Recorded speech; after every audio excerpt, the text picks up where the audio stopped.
Hello friends, I am Santosh. Welcome to I Sutra. दोस्तों, I hope you are all doing very well.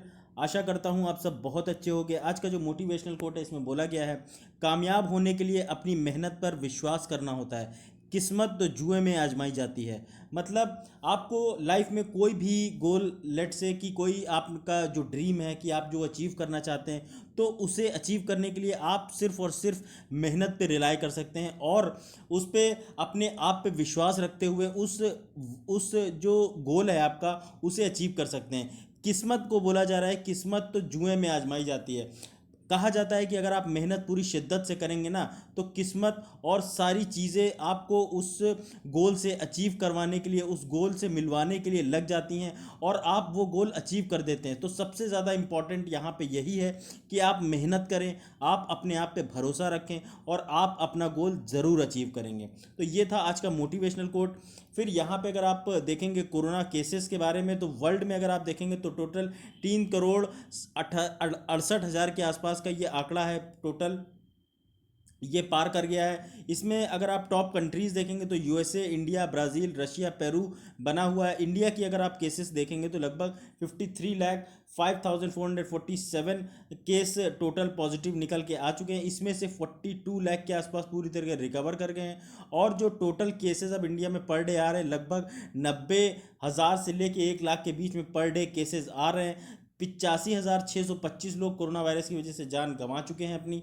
तो इस बारे में आप आइडिया रखिएगा। उसके बाद फिर यहाँ पे अगर आप देखेंगे बेसिकली, तो आपको देखने को मिलेगा कि, एक मिनट, हाँ, आपको देखने को मिलेगा कि वर्ल्ड में जो हम लोगों ने देखा है, जिस तरीके से केसेस बढ़ रहे हैं, इंडिया के अगर आप कंपैरिजन करें तो इंडिया में महाराष्ट्र देखेंगे, आंध्र प्रदेश देखेंगे, तमिलनाडु, कर्नाटक, उत्तर प्रदेश, ये सब टॉप 5 6 जो टॉप परफॉर्मिंग स्टेट्स हैं कोरोना में। और अब जिस तरीके से अब पेशेंट्स जो है बढ़ रहे हैं, और जो एक तरीके से आपने अगर सोसाइटी में देखा होगा, अपने आसपास के लोगों में देखा होगा, उनके अंदर से एक जो डर, एक तरीके का जो डर है वो खत्म होता जा रहा है कोरोना का। तो वो कहीं ना कहीं आप खतरनाक बोल सकते हैं, क्योंकि लोग अब अवेयर नहीं है, लोग सोशल डिस्टेंसिंग मेंटेन नहीं कर रहे हैं, मास्क नहीं लगा रहे हैं। तो इन सब चीज़ों से काफ़ी ज़्यादा आने वाले टाइम में प्रॉब्लम देखने को मिल सकती हैं। फिर यहाँ पे आज कोविड-19 की ही बात है, जो मैंने आज का एडिटोरियल लिया है। इस एडिटोरियल में बोला गया है कि क्या कुछ आने वाले टाइम में रिस्पॉन्स होने वाला है कोविड-19 के लिए, कैसे WHO, कैसे जो वर्ल्ड जो बेसिक हेल्थ ऑर्गेनाइजेशंस हैं वो कैसे इसको प्रिडिक्ट करके चल रही हैं। अगर आप देखेंगे, वर्ल्ड हेल्थ ऑर्गेनाइजेशन ने बोला है कि इफ़ेक्ट्स जो होंगे कोविड-19 के, ये आने वाले जो डेकेड्स होंगे, मैंने कई दसियों सालों तक इसके जो इफ़ेक्ट्स हैं वो देखने को मिलेंगे। तो ये आप समझ सकते हैं, आने वाले टाइम में लोग जो है अगर कोरोना वायरस के साथ जीना ना सीखें तो काफ़ी ज़्यादा प्रॉब्लम होती हुई नज़र आएगी। फिर अगर आप देखेंगे रिस्पांस टू पैंडमिक, तो प्रिपेयर्डनेस और जो रिस्पांस है कंट्री का कोविड-19 के लिए dependent on level of maturity and health care system in different countries. मतलब जो भी हमारे देश में जो इंफ्रास्ट्रक्चर है, हेल्थ इंफ्रास्ट्रक्चर, उसे कहीं ना कहीं काफ़ी ज़्यादा अच्छे लेवल पे मेंटेन करने की ज़रूरत है। बहुत सारे जो सिस्टम है, जैसे आईसीयू हो गया, उसके बाद डॉक्टर्स हो गए, स्पेशलाइज्ड डॉक्टर्स हो गए, स्पेशलाइज्ड नर्सेज हो गई, स्पेशलाइज्ड आईसीयू हो गए। तो ये सारी चीज़ें जितनी अच्छी होंगी, उतने ही अच्छे से हम कोविड-19 से फाइट कर पाएंगे, ऐसा बोला जा रहा है। कंट्रीज़ जो आप देखेंगे, जहाँ पे बहुत ऐसे सिमिलर केसेस जो है देखने को मिलते हैं, जिनकी जो, जहाँ पे आप देखेंगे, जो countries that have been able to contain it in shorter duration have fared better. मतलब जो कंट्रीज़ ने जो इसको कम समय में काबू करने में महारत पाई है, उसे बेसिकली अगर आप देखेंगे तो वहाँ का जो हेल्थ इंफ्रास्ट्रक्चर है वो बहुत ही शानदार है, जिस वजह से वो कोविड-19 को कंटेन कर पाया। ऐसा ही एक कंट्री सबसे जो इम्पोर्टेंट और न्यूज़ में रहा वो है साउथ कोरिया, जिसने इस वायरस को ना कि कंटेन किया, बल्कि अपने देश में इलेक्शन भी करा के ले गया। साथ ही अगर आप देखेंगे तो कंट्रीज जैसे कि जो मेकोंग रिवर, जो चाइना से निकल के म्यांमार होते हुए नीचे ड्रेन करती है, वो आप देखेंगे उसने पैंडमिक को कंट्रोल करने के लिए काफ़ी ज़्यादा एक अच्छे से उसको स्ट्रैटेजी बना के चला, क्योंकि पहले से ही वहाँ पे जो सार्स वायरस है वो कई सालों से अटैक करता रहा, जिस वजह से उन्हें एक्सपीरियंस है कि कैसे सार्स वायरस को कंट्रोल करके चलना है। यही कारण है कि वहाँ के लोग जो फेस मास्क वगैरह है वो काफ़ी ज़्यादा अच्छे से, टाइम से और पूरी अपनी जो रिस्पॉन्सिबल बिहेवियर है कोविड-19 के लिए वो मेंटेन करके रखते हैं, जिस वजह से वहाँ पे इतना ज़्यादा वायरस स्प्रेड नहीं हुआ। उसी तरीके आप देखेंगे केरला में भी जिस तरीके से निपाह वायरस ने पिछले कुछ सालों में अटैक किया था, जिस वजह से वहाँ की जो केरला गवर्नमेंट है, केरला का एडमिनिस्ट्रेशन है, उसने कंट्रोल किया है कोविड-19 को काफ़ी अच्छे से।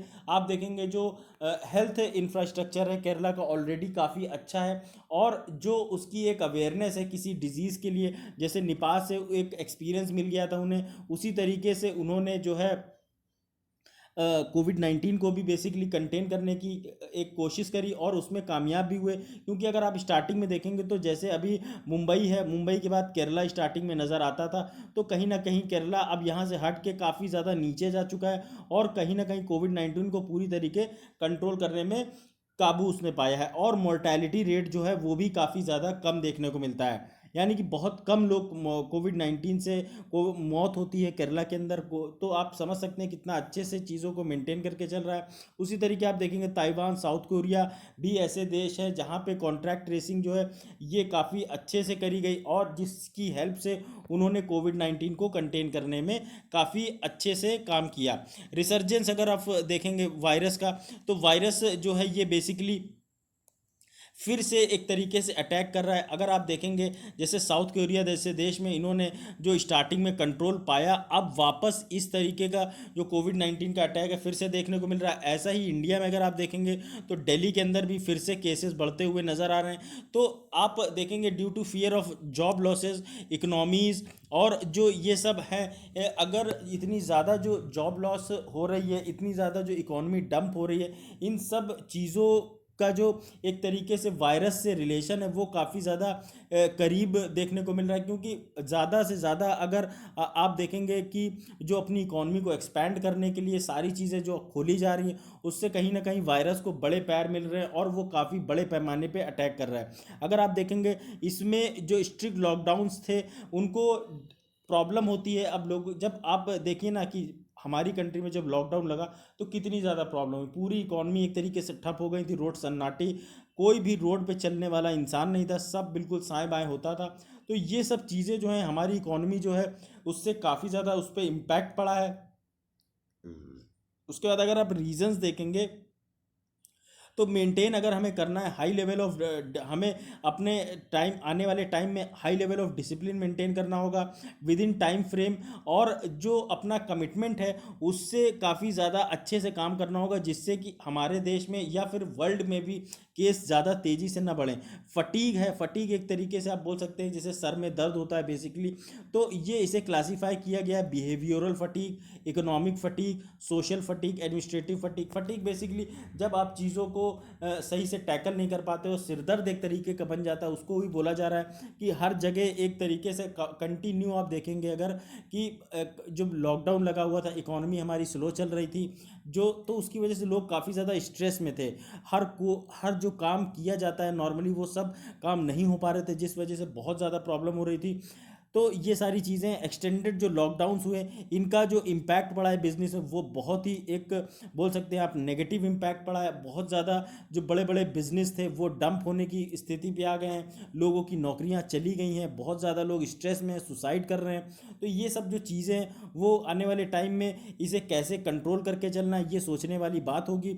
और आने वाले टाइम में अगर आप देखेंगे तो कॉम्प्लेक्सिटी जो है जिससे कि जो monitoring and maintaining of system had led to administrative fatigue, मतलब एडमिनिस्ट्रेशन भी अब कहीं ना कहीं इसको लेके काफ़ी ज़्यादा एक आप बोल सकते हैं कि उसकी जो गंभीरता थी, जिस गंभीरता से स्टार्टिंग में लॉकडाउन वगैरह इंप्लीमेंट करे गए, कोविड-19 के केसेस की जो एक अवेयरनेस थी, उस अवेयरनेस के हिसाब से जो हेल्थ टीम्स लगी हुई थी वो अब कहीं ना कहीं अवेयरनेस नज़र नहीं आ रही। तो वही सब बोला जा रहा है कि आने वाले टाइम में चीज़ों लोगों को कोरोना को बिल्कुल भी लाइटली नहीं लेना है।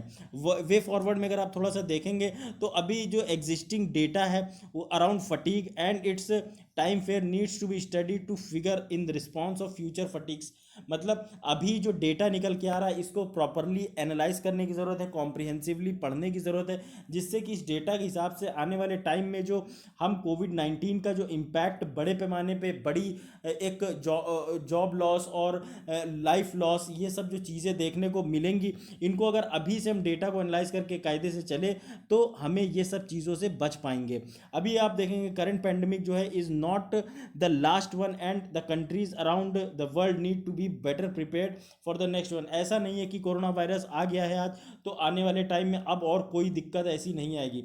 हो सकता है कल को कोई इससे भी बड़ा डिजास्टर आ जाए या इससे भी बड़ी कोई ऐसी विपदा आ जाए जिससे कि लोगों की जान बिल्कुल हथेली पे आ जाए।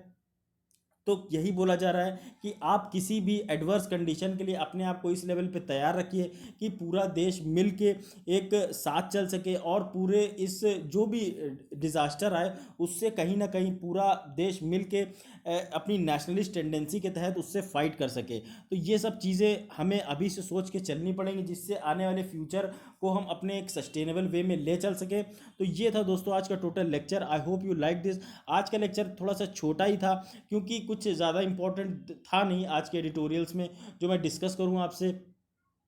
और मेरा भी एग्ज़ाम है, आपको मैं बता दूं तो 4 अक्टूबर को मेरा भी एग्ज़ाम है प्री का, तो थोड़ी सी प्रिपरेशन मेरी भी उसकी चल रही है। तो दोस्तों ये था आज का total lecture. Thank you guys, जय हिंद।